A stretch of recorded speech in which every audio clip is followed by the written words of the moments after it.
Hello दोस्तों, स्वागत है आप सभी का एक बार फिर से हमारे यूट्यूब चैनल में। आशा करते हैं आप लोग स्वस्थ होंगे, मस्त होंगे और अपने तैयारी में व्यस्त होंगे। मैं पंकज कुमार आपको मध्यकालीन इतिहास से संबंधित अगली कक्षा लेके उपस्थित हुआ हूँ। आज हम लोग शाहजहाँ के बारे में, जो शाहजहाँ का कार्यकाल होता है 1628 से लेकर 1658 ईस्वी के बीच है, इनके कार्यकाल के बारे में हम लोग देख रहे हैं। इनके कार्यकाल के अंतर्गत आज हम लोग इनकी धार्मिक नीतियाँ क्या होती हैं, इसी के साथ साथ इनके शासनकाल में कौन से सिक्के प्रारंभ किए जाते हैं या उन सिक्कों का क्या नाम होता है, और उनके शासनकाल में जो राजकवि होते हैं उन्होंने किस प्रकार की रचनाएं करती हैं, और उनका राजकवि में राजकवियों को कौन कौन सी उपाधियां देते हैं, ऐसे तमाम बिंदुओं के बारे में आज की कक्षा में हम लोग विस्तार से चर्चा करेंगे। आज की कक्षा प्रारंभ करने से पहले एक बार हम लोग कल की कक्षा को रिवीजन कर लेते हैं कि कल की कक्षा में हमने क्या अध्ययन किया था। क्या जो अध्ययन किया था या जो आपको पढ़ाया गया था वो याद है या नहीं है। नहीं याद है, नहीं याद होगा तो उसको एक बार रिवीजन कराया जाएगा ताकि आपको याद हो सके, और उसको अगर उससे संबंधित है क्वेश्चन अगर एग्जाम में आए तो उसको आप सही कर सकें।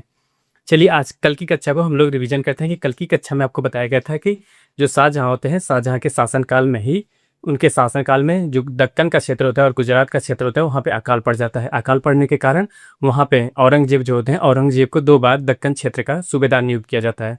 एक तो 1632 ईस्वी में, 1632 से लेकर 1644 ईस्वी में उनको पहली बार नियुक्त किया जाता है। जब उन्हें पहली बार नियुक्त किया जाता था उस शासनकाल या कह सकते उस दौरान उन्होंने कौन से कृत्य करते हैं उनके बारे में बताया गया था। पहला कृत्य बताया गया, उन्होंने औरंगजेब ने सबसे पहले अपनी राजधानी को परिवर्तन करते हैं। राजधानी परिवर्तन करके कहाँ करते हैं, उन्होंने राजधानी परिवर्तन करके औरंगाबाद कर देते हैं। कहाँ पे उन्होंने नई राजधानी स्थापित करते हैं, वो होती है औरंगाबाद। दूसरी बात, उन्होंने जो अहमदनगर का क्षेत्र होता है उस अहमदनगर क्षेत्र पे उन्होंने उसका कब्जा कर लेते हैं या उसका विलय कर लेते हैं। अहमदनगर की बात की जाए तो वो अकबर के शासनकालीन से ही देखा जाए, जब अकबर शासक होते हैं उस समय जो अहमदनगर क्षेत्र होता है उस पर आधिपत्य करना चाहते थे, लेकिन उस समय उन्होंने नहीं करते। लेकिन जो औरंगजेब होते हैं उन्होंने अपने शक्ति प्रदर्शन करने के पश्चात वो जो अहमदनगर क्षेत्र होता है उसको अपने साम्राज्य में विलय कर लेते हैं। उसके बाद जो बीजापुर और गोलकुंडा 2 ऐसे क्षेत्र होते हैं या 2 ऐसे सूबे होते हैं, और अकबर के शासनकाल में इन सब पे अधिकार नहीं कर पा रहे थे, या कह सकते हैं इन क्षेत्रों पे उन्होंने अपना आधिपत्य नहीं जता पाए। लेकिन जो औरंगजेब होते हैं उन्होंने इन क्षेत्रों के या कह सकते हैं इन सूबों पे काफ़ी क्षेत्रों को या कह सकते हैं काफ़ी भूमियों को अपने अंदर अधिकृत कर लेते हैं, उस पर वे कब्जा कर लेते हैं। इसके बाद जो अगला कदम उन्होंने उठाते हैं कि जैसे जो गोलकुंडा के वजीर होते हैं, मीर जुल्मा कौन होते हैं, मीर जुल्मा आते हैं शाहजहाँ से मिलने दिल्ली आते हैं। दिल्ली आने पे उन्हें एक कोहिनूर हीरा उपहार स्वरूप या भेंट स्वरूप प्रदान करते हैं। जब उनको ये होता है, शाहजहाँ ने पहली बार जब सूबेदारी औरंगजेब को दिया था तब उन्होंने ये दक्कन के क्षेत्र में ये कार्य करते हैं। उसके बाद जब उनको औरंगजेब को दूसरी बार वहाँ का सूबेदार बनाया गया था 1652 से लेकर 1657 ईस्वी में, जब इनको दूसरी बार वहाँ का शासक बनाया गया या कह सकते हैं सूबेदार नियुक्त किया गया, तो उन्होंने कुछ कार्य ऐसे काफ़ी महत्वपूर्ण कार्य करते हैं। सबसे पहले उन्होंने देखा कि यहाँ की जो लगान व्यवस्था है वो काफ़ी डामाडोल है या कह सकते हैं काफ़ी गर्त में थी। इसी वजह से उस लगान व्यवस्था को सुधार करते हैं। उसके बाद जब लगान व्यवस्था सुधरी रहेगी तो उसमें जो अर्थव्यवस्था होती है वो अपने आप ही अपनी वृद्धि पे आएगी। इस कार्य में उनका सहयोग देते हैं इस कार्य में उनका सहयोग देते हैं अमीर मुर्शिद कुली खां। कौन होते हैं, अमीर मुर्शिद कुली खां। इनको ये सलाह देते हैं कि जो अकबर कालीन या कह सकते हैं जो अकबर के कालीन उसमें नवरत्नों में से एक थे राजा टोडरमल। कौन थे, टोडरमल। उन्होंने एक कह सकते हैं कर व्यवस्था या कह सकते हैं आय को संचित करने के लिए, आय को बढ़ाने के लिए उन्होंने एक नई पद्धति का संचालन करते हैं। वह पद्धति होती है आईने दहसाल। क्या होती है, आईने दहसाल होती है। यह टोडरमल बंदोबस्त की एक रणनीति होती है। टोडल बंदोबस्त एक पद्धति होती है, उसको अपनाते हैं। उसके बाद उनका जो साम्राज्य में जो होता है, साम्राज्य में जो अपनी कर व्यवस्था होती है या लगान व्यवस्था होती है काफ़ी सुदृढ़ होती है। इसी वजह से इस प्रतिभा को देखते हैं जो मुर्शिद कुली खां होते हैं, मुर्शिद कुली खां की इस प्रतिभा को देखते हैं या इस रणनीति को मानने के लिए वह साम्राज्य ये जो सूबेदार होते हैं उन पर बाध्य करते हैं। इसी कारण औरंगजेब ने उन्हें प्रसन्न होकर दक्षिण भारत का टोडरमल कहा। क्या कहा, दक्षिण भारत का टोडरमल कहा था। किससे कहा था, अमीर मुर्शिद कुली खां को। उसके बाद 1638 ईस्वी की बात की जाए तो 1638 ईस्वी में जो शाहजहाँ होते हैं उन्होंने राजधानी परिवर्तन कर देते हैं। क्या होता है, राजधानी परिवर्तन कर देते हैं। जो पहले राजधानी आगरा थी, क्या थी, पहले राजधानी आगरा थी, राजधानी को स्थानांतरित करके उसको दिल्ली स्थानांतरित कर देते हैं। क्या होता है, 1638 ईस्वी में शाहजहाँ ने राजधानी परिवर्तन करते हैं। जो पहले राजधानी आगरा थी उसको स्थानांतरित करके दिल्ली कर दिया। ये आपको कल की कक्षा में बताया गया था। आज की कक्षा में हम लोग बात करेंगे जो शाहजहाँ होते हैं उनकी धार्मिक नीतियाँ क्या होती हैं। देखिए, धार्मिक नीतियाँ धार्मिक नीति। शाहजहाँ की धार्मिक नीति कैसे थी इसके बारे में जानेंगे। देखिए, जो शाहजहाँ होते हैं, आपको पहले बताया गया था, वे शिक्षित शासक होते हैं। वे सभी विद्वानों या कह सकते जितने भी शिक्षित वर्ग के लोग होते हैं या अन्य धर्मों के लोग भी होते हैं, सभी के साथ वे सामंजस्य स्थापित करते हैं। इस कड़ी में उन्होंने इस्लाम धर्म से संबंधित भी कई ऐसे नियम बनाते हैं जो इस्लाम धर्म के अनुयायियों के लिए फायदेमंद होता है, और कुछ नियम बनाते हैं जो हिंदू धर्म से संबंधित कई लोगों को या कह सकते हैं वहाँ जो हिंदू धर्म के अनुयायी थे उनसे फायदा होता था। लेकिन उन्होंने कुछ ऐसे कार्य करते हैं जिससे जो हिंदू धर्म के लोग होते हैं उनकी भावनाओं को आहत होती है। जैसे उन्होंने क्या करते हैं, जो उस समय देखा जाए तो तीर्थ स्थल होता था, वाराणसी होता था, और इलाहाबाद होता है, जिसे इस समय वर्तमान में प्रयागराज कहा जाता था। इन दोनों स्थानों पर तीर्थयात्री जो होते थे उनसे अब तीर्थ यात्रा कर लिया जाएगा। क्या होता था? तीर्थ यात्रा कर लिया जाएगा। ये होता है शाहजहाँ के शासनकाल में उन्होंने पुनः तीर्थ यात्रा कर प्रारंभ कर देते हैं। किन क्षेत्रों के लिए? वाराणसी क्षेत्र होता था और इलाहाबाद, दो ऐसे क्षेत्र होते थे जहाँ पे तीर्थ यात्रा कर लेना प्रारंभ कर देते हैं। जब इन्होंने तीर्थ यात्रा कर लेना प्रारंभ कर देते हैं, जो हिंदू ये कह सकते हैं हिंदू धर्म से संबंधित अनुयायी थे या जो हिंदू धर्म से संबंधित लोग थे, कहीं ना कहीं उनके मन में विद्रोह प्रारंभ हो गया। जब उनके मन में ये विद्रोह प्रारंभ हो गया तो उनके देखा जाए तो जो शाहजहाँ होते हैं, शाहजहाँ के शासनकाल में उनका एक संस्कृत का दरबारी कवि जो होते हैं कविंद्राचार्य सरस्वती। क्या होता है? कविंद्राचार्य सरस्वती होते हैं। लोग उनके पास जाते हैं। जब वे उनके पास जाते हैं, अपनी भावनाओं को या कह सकते हैं अपने आहतों को बताते हैं कि हाँ हमें ऐसी ऐसी प्रॉब्लम हो, दिक्कतें हो रही हैं, इसी वजह से फिर जो कविंद्राचार्य होते हैं वे राजा के समक्ष जाते हैं, अपने एक मंत्रिमंडल बैठाते हैं कि कह सकते हैं अपनी एक टोली लेके जाते हैं, राजा के समक्ष अपनी समस्याओं को बताते हैं। जो कविंद्राचार्य होते हैं और शाहजहाँ होते हैं इनके बीच संधि हो जाती है, कह सकते हैं उन दोनों के बीच समझौता हो जाता है कि ठीक है ये जो कर है समाप्त कर दिया जाएगा। यही होता है इनके धार्मिक, इन्होंने हिंदू धर्म से संबंधित ये थोड़ी कमियां दिखती हैं। क्या होती है? देखिए, सबसे क्या होता है, इन्होंने वाराणसी व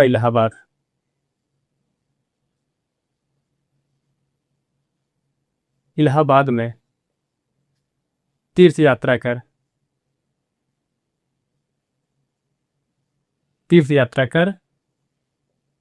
प्रारंभ कर देते हैं। ये तीर्थ यात्रा का प्रारंभ जब करते हैं तो लोग कह सकते हैं विद्रोह की भावना उत्पन्न होती है। विद्रोह की भावना के लिए उसके जो कोई भी विद्रोह होता है उस विद्रोह को संचालन करने के लिए कोई ना कोई नेता उसमें उपस्थित होता है। उसी तरह जैसे वर्तमान समय में देखा जाए तो जो जंतर मंतर पे प्रोटेस्ट चल रहा था, उसी प्रोटेस्ट के संचालन करने के लिए जो सोनम वांगचुक जी होते हैं उसका नेतृत्व कर रहे थे, और जो अभिजीत दीप के हैं ये दो लोग कह रहे थे उस कह सकते हैं ये जो प्रोटेस्ट हो रहा था उसका संचालन कर रहे थे। उसी तरह जब इन्होंने जो हिंदू धर्म की भावनाओं को आहत होती है तो उसको संचालन करने के लिए उन्हें कविंद्राचार्य के पास जाते हैं। किसके पास? कविंद्राचार्य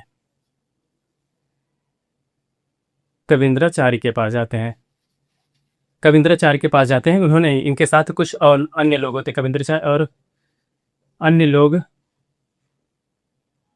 अन्य सहयोगी शाहजहाँ के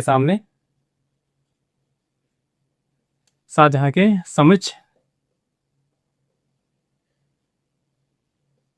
अपनी भावनाएं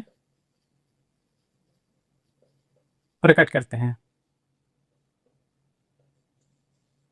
क्या था? ये अपने जो कविंद्राचार्य होते हैं उन्होंने अपनी भावनाएं को प्रकट करते हैं कि हमको ये प्रॉब्लम कह सकते हैं, ये दिक्कतें हो रही है। इसी वजह से जो शाहजहाँ होते हैं और जो कविंद्राचार्य हैं उन दोनों के बीच संधि हो जाती है। ये होता है उनको धर्म से संबंधित। और अगले बिंदु की बात करेंगे जो शाहजहाँ होते हैं। शाहजहाँ के शासनकाल से पहले ही देखा जाए तो जो अभिवादन होता था, अभिवादन कैसे होता था? उस समय अभिवादन होता था सिजदा और पैबोस होता था। सिजदा का मतलब होता है आप राजा के समक्ष लेटकर दंडवत प्रणाम करते थे, और पैबोस का मतलब होता है उनके सामने झुककर उनको हाथों को चूमना होता था। इसको परिवर्तन करके उन्होंने उसके स्थान पे लाते उन्होंने चहर तस्लीम प्रणाली। क्या होता है? यहाँ पे अभिवादन की एक नई प्रणाली लिखिएगा। अभिवादन के लिए एक नई प्रणाली, वो प्रणाली होती है चहर तस्लीम पद्धति। क्या होती है? चहर तस्लीम पद्धति। ये नया उन्होंने कह सकते अभिवादन के लिए एक नई तकनीक, ये कह सकते नई पद्धति का प्रारंभ करते हैं। क्या कहते हैं? चहर तस्लीम जो होती है ये एक नई पद्धति का प्रारंभ करते हैं। उसके बाद देखिए अभी तो ये हो गया धार्मिक क्षेत्र में, उसके बाद उन्होंने एक नई पद्धति अपनाते हैं। कौन सा होता है अभिवादन के लिए? चाहे तस्लीम होता है, किसके स्थान पे उन्होंने स्थानांतरित करते हैं? जो सिजदा और बेबोस होता है उसके स्थान पे उन्होंने इसको स्थानांतरित करते हैं। स्थानांतरित करने के पश्चात पुनः ये नई एक प्रथा को प्रारंभ करते हैं, कह सकते हैं। अब दूसरा हम लोग जान लेते हैं इनके शासनकाल में सिक्कों का कैसा प्रचलन था, कौन कौन से सिक्के चलते थे। देखिए यहाँ पे लिखेगा सिक्के में, सिक्कों में सबसे ज्यादा देखिए इनके समय में जो छोटे छोटे मूल्य के चांदी के सिक्के होते थे, क्या होता है जो चांदी का सिक्का होता था वह छोटे मूल्य का होता था। क्या होता था? जैसे उस समय चांदी का जो सिक्का होता था वह छोटे मूल्य का होता था। इनके शासनकाल में चांदी का सिक्का कैसा था? छोटे मूल्य का। छोटा मूल्य कितना होता था? जैसे आप सुने होंगे आना, पहले आप सुनते होते आना, आना। अभी जैसे आप कुछ साल पहले 4 आना सुनते थे, 8 आना सुनते थे, वही आना जो होता था उसमें चांदी का सिक्का होता था। और वर्तमान समय में देखा जाए तो 50 पैसा जो है वो भी बंद कर दिया गया है, जिसे आप अठन्नी कहते थे। उसमें क्या होता था? देखिए लिखिए यहाँ पे लिखेगा आना जो होता था, आना, आना होता था चांदी का छोटे मूल्य का सिक्का, छोटे मूल्य का क्या होता था? छोटे मूल्य का सिक्का होता था। आना क्या होता था? जब उनके शासनकाल में जब आना होता था जो छोटे मूल्य के चांदी का सिक्का होता था। और इसी के साथ जो उनके 1 रुपए का सिक्का होता था, क्या होता था? शाहजहां के शासनकाल में जब 1 रुपए का जो सिक्का होता था उस पे खुर्रम नाम अंकित था। क्या था? यहाँ पे लिखेगा, अगला बिंदु लिखेगा, पहला ये हो गया, दूसरा ये लिखेगा 1 रुपए के सिक्के पर, सिक्के पर खुर्रम, खुर्रम नाम अंकित था, अंकित था। देखिए इनके सिक्के से कैसे क्वेश्चन आपसे पूछा जा सकता है, उनसे सिक्के में आपसे क्वेश्चन पूछा जा सकता है कि जो शाहजहां के शासनकाल में जो सिक्के चल रहे थे, चांदी के जो सिक्के चल रहे थे, उन सिक्कों पे खुर्रम नाम अंकित था। आपसे ऐसे क्वेश्चन पूछा जा सकता है। या आपसे पूछा जा सकता है जो शाहजहां का शासनकाल होता है उसमें जो चांदी का सिक्का होता था वह 1 रुपए का होता था। इस तरीके से यहाँ से क्वेश्चन बनने की संभावना होती है। इस वजह से याद रखिएगा जो 1 रुपए का सिक्का होता था, 1 रुपए के सिक्के पे खुर्रम नाम अंकित था। 1 रुपए से कम का जो सिक्का होता था उस पर कोई भी नाम अंकित नहीं था, केवल वहाँ पे टकसाल का नाम लिखा होता था, बाकी अन्य कोई वहाँ पे आकृतियां बनी होती थी। इसके अलावा उस पर जो खुर्रम नाम था वह नहीं अंकित था। उसके बाद हम लोग यहाँ से उसके बाद आगे बढ़ते हैं। आगे बढ़ने के क्रम में ये भी जान लेते हैं जैसे जो शाहजहां होते हैं, शाहजहां को गीत संगीत या कह सकते हैं उनको संगीत प्रेम भी था। संगीत प्रेम होने की वजह से उनको कौन सी पद्धति या कह सकते हैं कौन सी गायन शैली पसंद होती थी, इसके बारे में जान लेते हैं। देखिए शाहजहां जो होते हैं उनको ध्रुपद गायन शैली पसंद थी। क्या थे? शाहजहां को, शाहजहां को ध्रुपद, ध्रुपद, ध्रुपद गायन शैली, गायन शैली पसंद थी। क्या होता था जो शाहजहां होते हैं, शाहजहां को कौन सी गायन शैली पसंद थी? गायन शैली पसंद थी ध्रुपद। कौन थी? ध्रुपद गायन शैली उनको पसंद थी। इसके अगर ध्रुपद की बात की जाए तो इस गायन शैली के जो संस्थापक होते हैं या कह सकते हैं इसके जो जन्मदाता होते हैं, देखिए ये जो ध्रुपद गायन शैली होता है इसके जन्मदाता होते हैं। देखिए यहाँ पे जन्मदाता की बात करते हैं। जन्मदाता तानसेन होते हैं। कौन होते हैं? तानसेन,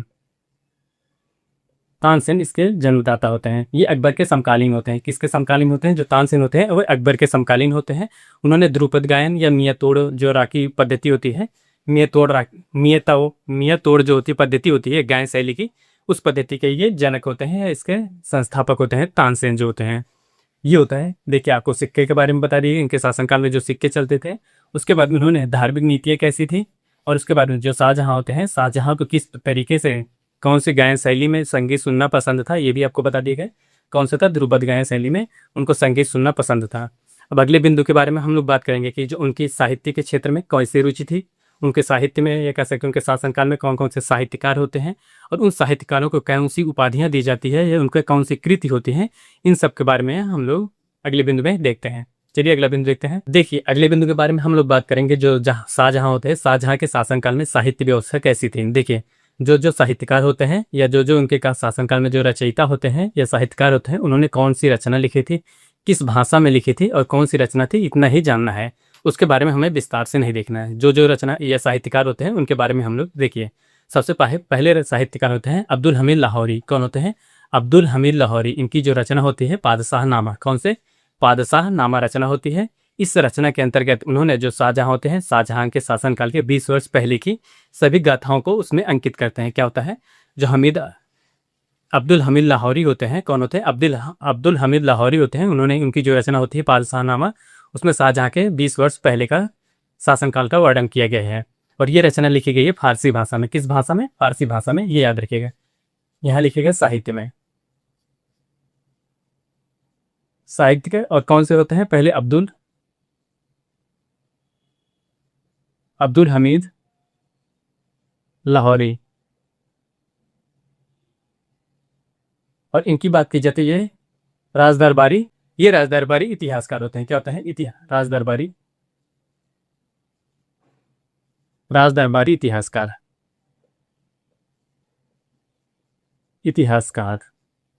अब ये होते हैं, इनकी कृत के बारे में जानते हैं। इनकी कृत क्या होती है, इनकी कृत होती है पादशाह नामा। क्या होती है, पादशाह नामा, ये होता है पादशाह नामा। इसमें क्या होता है, किस भाषा में लिखा गया था, सबसे जरूरी क्वेश्चन यहाँ से बनते हैं। जो पादशाह नामा रचना होती है किस भाषा में लिखी गई, वो होती है फारसी भाषा में। क्या होती है, फारसी भाषा में। अब ये हो गया। अब इसके जो पादशाह नामा पुस्तक होती है, इसके बारे में जान लेते हैं कि इसके बारे में जो लिखा गया है, इसमें किसके बारे में लिखा गया है। यह होता है 20 वर्ष पूर्व, 20 वर्ष पहले शाहजहां का शासनकाल। क्या होता है, इस जो पुस्तक होती है पादशाहनामा, इसमें शाहजहां के 20 वर्ष पहले का शासनकाल बताया गया है कि उन्होंने अपने शासनकाल के 20 वर्ष दौरान, जब उनके शासनकाल के 20 वर्ष होते हैं उसके पहले उन्होंने शासन संचालन कैसे करते हैं, कौन सी नीतियां अपनाते हैं, इन तमाम बिंदुओं के बारे में इसमें आपको अंकन किया गया है। अगर आपको शाहजहां के 20 वर्ष पहले का 20 जो शासनकाल होता है उसके 20 वर्ष पहले का अध्ययन के बारे में करना हो तो इस पुस्तक को आप पढ़ेंगे तो इसमें उनके बारे में पूरा वर्णन लिखा गया है। अगले इतिहासकार होते हैं मोहम्मद अजीम काजवानी। कौन होते हैं अगले इतिहासकार, यहाँ पे लिखेगा मोहम्मद अजीम काजवानी। कौन होते हैं, मोहम्मद अजीम काजवानी। इनकी जो कृत होती है, अगली जो होती है पादशाहनामा, कह सकते हैं जो पादशाहनामा इन्होंने भी रचना करते हैं। क्या होते हैं, पादशाहनामा।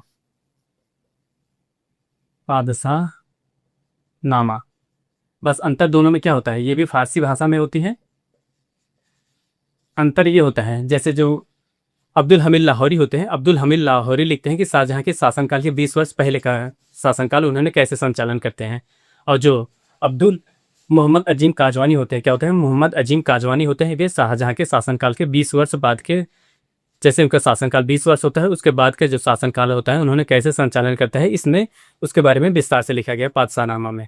आप इसको कह सकते हैं जैसे पादशाहनामा 0.2 होता है। क्या होता है, पादशाहनामा 0.2 होता है। ये कह सकते हैं पादशाहनामा दूसरा होता है, ये दूसरा भाग उसका इसमें अंकित है। आप इसको कह सकते हैं, एक रचयिता होता है, इसको पहला भाग लिखते हैं, इसका दूसरा भाग ये होता है। आप इस तरीके से भी इसको याद कर सकते हैं। इसमें क्या होता है, शासन 20 वर्ष बाद का, याद रखिएगा 20 वर्ष बाद का, 20 वर्ष बाद का इसमें शासनकाल में इनके शासनकाल का संचालन किस तरीके से किया जाता है, ऐसे तमाम बिंदु के बारे में इसमें अंकन किया गया था। ये भी सरकारी इतिहासकार होते हैं। क्या होते हैं, सरकारी इतिहासकार। अगले जो होते हैं इनके शासनकाल में, देखिए एक तो ये हो गए, दूसरे ये हो गए, तीसरे जो होते हैं अभी आपको बताया गया था जो इनके शासनकाल में जो राज दरबारी होते हैं, संस्कृत के भी राज दरबारी कवि होते हैं और वे राज दरबारी कवि होते हैं कबींद्राचार्य सरस्वती। कौन होते हैं, कबींद्राचार्य सरस्वती। राज दरबारी संस्कृत विद्वान,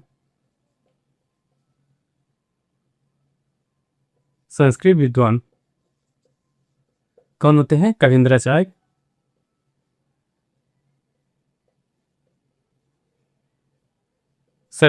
सरस्वती। ये उस समय संस्कृत जो होता था, संस्कृत के जो विद्वान होते थे इनके शासनकाल में बताया गया था। जो ये शिक्षित शासक होते हैं, शिक्षित शासक होने के साथ साथ इनके साम्राज्य में सभी तरीके के विद्वान होते थे, चाहे वह जिस भी भाषा के हों। जैसे इनके शासनकाल में अधिकांशतः जो फारसी भाषा के होते हैं, हिंदी भाषा के भी कवि होते थे, संस्कृत भाषा के भी कवि होते थे, तमिल भाषा के भी कवि होते थे। लगभग देखा जाए तो जितने भी भाषाओं के कवि होते थे सब इनके दरबार में संरक्षण मिलता था, इनको दरबार में सभी को संरक्षण मिलता था समान रूप से। और जो अगले होते हैं इनके शासनकाल में राजगायक। कौन होते हैं, राजगायक। जो राजगायक होते हैं राज गायक होते हैं जगन्नाथ। कौन होते हैं? जगन्नाथ पंडित होते हैं। कौन होते हैं? जगन्नाथ पंडित होते हैं। इन्होंने जो जगन्नाथ पंडित होते हैं इन्होंने दो रचनाएं करते हैं। कौन सी? जगन्नाथ पंडित। इनकी दो रचनाएं होती है। क्या होती हैं? इन्होंने दो अपने शासनकाल में दो रचनाएं करते हैं। दो रचनाएं होती हैं। एक होती है, देखिए, गंगाधर होती है। क्या होती है? एक गंगाधर होती है, जो दूसरा होता है गंगा लहरी। कौन होता है? गंगाधर। गंगाधर और गंगा लहरी, ये इनकी दो रचनाएं होती हैं। और जब इन्होंने दो रचनाएं की तो किस भाषा में किया है ये भी जानना जरूरी होता है। ये दो भाषाएं लिखते हैं संस्कृत भाषा में, दो रचनाएं करते हैं संस्कृत भाषा में। किस भाषा में? उन्होंने संस्कृत भाषा में ये दो रचनाएं करते हैं। कौन से? गंगाधर होती है और उसके बाद गंगा लहरी, इनकी दो रचनाएं होती हैं। इन्होंने संस्कृत भाषा में इसका लेखन कार्य करते हैं या इसकी रचयिता करते हैं। उसके बाद और इनको कह सकते हैं जो जगन्नाथ होते हैं शाहजहां द्वारा इनको कौन सी उपाधि दी गई थी? महाकवि की। यहाँ पर लिखा है महाकवि उपाधि। महाकवि उपाधि, इनको महाकवि उपाधि मिलती है। किससे मिलती है? शाहजहां से मिलती है, क्योंकि हम लोग इन्हीं के शासनकाल के बारे में अध्ययन कर रहे थे। तो जाहिर सी बात है कोई भी उपाधि अगर किसी को दी जाएगी वह राजा के द्वारा दिया जाएगा या सम्राट के द्वारा दिया जाएगा। ये होते हैं उनके शासनकाल में। अब इसी के साथ साथ जो शाहजहां के पुत्र भी होते हैं, जैसे जो आपको बताया गया था शहजादा दारा सिको, या जो आपको पहले बताया गया था जो पहले शासक होते थे, ये कह सकते हैं जो उनके ज्येष्ठ पुत्र होते थे दारा सिको जो होते हैं, उन्होंने भी साहित्य के क्षेत्र में काफ़ी योगदान देते हैं। और इसी के साथ साथ वे शिक्षित शासक होते हैं।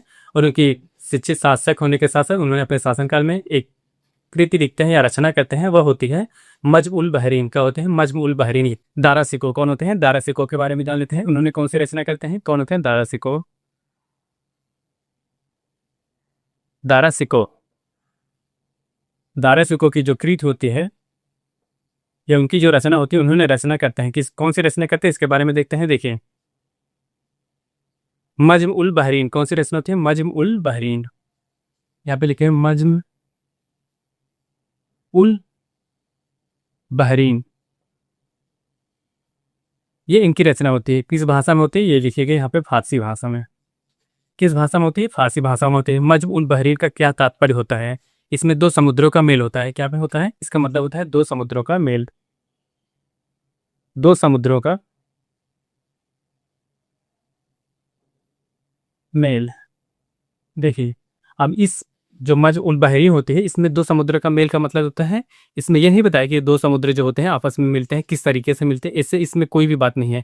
एक होता है जैसे कोई भी बात होती है किसी भाव से प्रकट किया जाता है, वही भाव होता है। इसमें इन्होंने जो दो समुद्रों का मिलन होता है, उन्होंने बताया कि जैसे जो हिंदू धर्म के लोग हैं या इस्लाम धर्म के लोग हैं, वो एक ही भगवान के पीछे दो रास्ते हैं। उस भगवान को प्राप्त करने के लिए दो भिन्न रास्तों का अपनाते हैं या दो भिन्न रास्ते चूज करते हैं, या उसको दो भिन्न रास्ते अपनाते हैं, दो भिन्न रास्ते को तरीका ढूंढते हैं। ईश्वर को प्राप्त करने के लिए वे दो मार्ग बताते हैं। क्या होता है? जो हिंदू धर्म के लोग होते हैं अलग मार्ग बताएंगे, जो इस्लाम धर्म के लोग होंगे भगवान को प्राप्त करने के लिए अलग मार्ग बताएंगे। इसमें यही बताया गया है। क्या होता है यहाँ पे देखिएगा, इस देखिए इस पुस्तक में लिखा गया है, इसमें इस्लाम व हिंदू, इस्लाम व हिंदू, इस्लाम व हिंदू धर्म को एक ही ईश्वर को प्राप्त करने के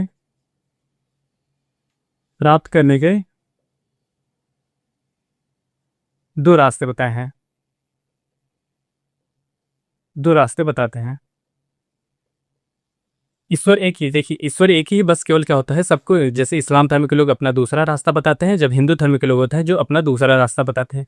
जैसे किसी भी व्यक्ति को जाना यहाँ है, कोई रास्ता यहाँ से भी जाता है और कोई रास्ता यहाँ से भी जाता है। कुछ लोग इस रास्ते का चूज या इस रास्ते पे जाना पसंद करते हैं, कुछ लोग इस रास्ते पे जाना पसंद करते हैं। जाते दोनों एक ही स्थान पे है, वही होता है। अगर ये हिंदू धर्म के अन्याय होते हैं, अगर ये हिंदू धर्म के इस्लाम धर्म के हैं, जाना इन दोनों को यही है। बस क्या होता है, ये रास्ता ये अपनाते हैं, ये रास्ता ये अपनाते हैं, बस अंतर इन्होंने यही होता है। इसीलिए जो इनकी ये पुस्तक होती है मजमुल बहरीन में, उन्होंने बहुत बखूबी उन्होंने इस बार इन चीज़ों के बारे में वर्णन किया है विस्तार से। देखिए अगला बिंदु होता है जो काशी के पंडित होते हैं। क्या होता है? काशी के जो पंडित होते हैं, और पंडित वहाँ पे जो काशी में होते थे, जो भी पंडित होते थे वे काफ़ी शिक्षित होते थे और बुद्धिमान होते थे। बुद्धिमान होने के साथ उनके सहयोग में कह सकते हैं या उन्हीं के सानिध्य में उन्होंने कई रचनाएं कर सकते हैं, उन्हीं के सहयोग में जो पंडित होते हैं उनके सहयोग से और दारा सिकोह जो होते हैं उनके संरक्षण में उन्होंने कई पुस्तकों का कह सकते हैं फारसी में अनुवाद कराते हैं। जैसे फारसी में अनुवाद कराते हैं भागवत गीता हो गया, योग विशिष्ट हो गया, और उसी के साथ साथ अथर्ववेद का उन्होंने फारसी में अनुवाद कराते हैं। अगला बिंदु लिखिएगा, काशी के पंडितों के सहयोग से, काशी के पंडितों के सहयोग से दारा सिकोह के संरक्षण में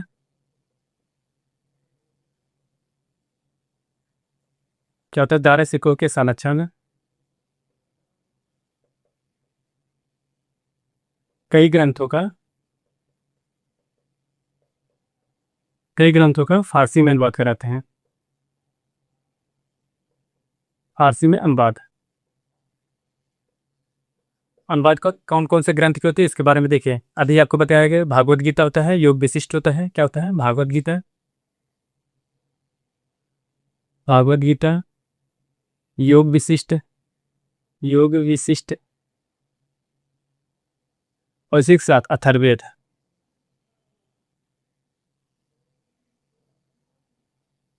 क्या होता है अथर्ववेद का इन्होंने फारसी में इनके संरक्षण में इसका अनुवाद कराते हैं। किस भाषा में, फारसी भाषा में अनुवाद कराते हैं। कौन सा, भागवत गीता होती है, योग विशिष्ट होती है और अथर्ववेद हो गया, इसका फारसी में अनुवाद कराते हैं। किसके सहयोग से, जो काशी के पंडित होते हैं उनके सहयोग से इसका फारसी में अनुवाद कराया जाता है। और अगले दिन देखिए, ये इतने कह सकते हैं जो दारा सिकोह होते हैं इतने शिक्षित होते हैं, उन्होंने अपने शासनकाल के दौरान या अपने संरक्षण में ही 52 उपनिषदों का सिर ए अकबर नाम से अनुवाद कराते हैं। क्या होता है, यहाँ पे अगला बिंदु 52 उपनिषदों का, क्या होता है 52 उपनिषदों का, 52 उपनिषदों का सिर ए अकबर, क्या होता है सिर ए अकबर नाम से अनुवाद कराते हैं। क्या होता है सिर ए अकबर नाम से उन्होंने अपने शासनकाल या अपने संरक्षण में 52 उपनिषदों का अनुवाद कराते हैं। कौन कराता है, दारा सिकोह होते हैं। दारा सिकोह ने अपने शासनकाल में या कह सकते हैं अपने संरक्षण में 52 उपनिषदों का उन्होंने अनुवाद कराते हैं फारसी भाषा में। किस नाम से कराया जाता है, सिर ए अकबर के नाम से। उन्होंने ये एक पुस्तक होती है जिसमें उन्होंने 52 भाषाओं, जो 52 उपनिषद होते हैं उनका अनुवाद कराते हैं फारसी भाषा में। और जो शाहजहाँ होते हैं, शाहजहाँ के शासनकाल में जो उनके राजकवि होते हैं, यहाँ पे लिखिएगा राजकवि जो होते हैं शाहजहाँ के शासनकाल में जो राजकवि होते हैं उनका नाम होता है कलीम। क्या नाम होता है, कलीम होता है। यहाँ पे लिखिएगा कलीम होता है। अब हम इसके बाद अगले बिंदु के बारे में बात करेंगे। जो शाहजहाँ होते हैं, शाहजहाँ ने दारा सिकोह को कौन सी उपाधि देते हैं, और जो औरंगजेब होते हैं उनकी बहादुरी से प्रसन्न होकर उन दोनों को कौन कौन सी उपाधियां देते हैं, इनके बारे में देखिए हम लोग कल की कक्षा में बात करेंगे। जो दारा सिकोह होते हैं, दारा सिकोह को शाहजहाँ द्वारा कौन सी उपाधि मिलती है, और जो औरंगजेब होते हैं उनको कौन सी उपाधि मिलती है। उसी के साथ साथ जो शाहजहाँ होते हैं इनके शासनकाल में इनकी स्थापत्य कला कैसी थी, कौन कौन से स्थापत्य कला का निर्माण कराते हैं, और उस स्थापत्य कला में किस पद्धति का प्रयोग किया जाता है, ऐसे तमाम बिंदुओं के बारे में कल की कक्षा में हम लोग विस्तार से चर्चा करने के लिए उपस्थित होंगे। आज के लिए बस इतना ही। आप हमारे चैनल पर नए हो तो चैनल को लाइक करें, शेयर करें, सब्सक्राइब करें। मिलते हैं नेक्स्ट वीडियो में, तब तक के लिए धन्यवाद, बाय बाय।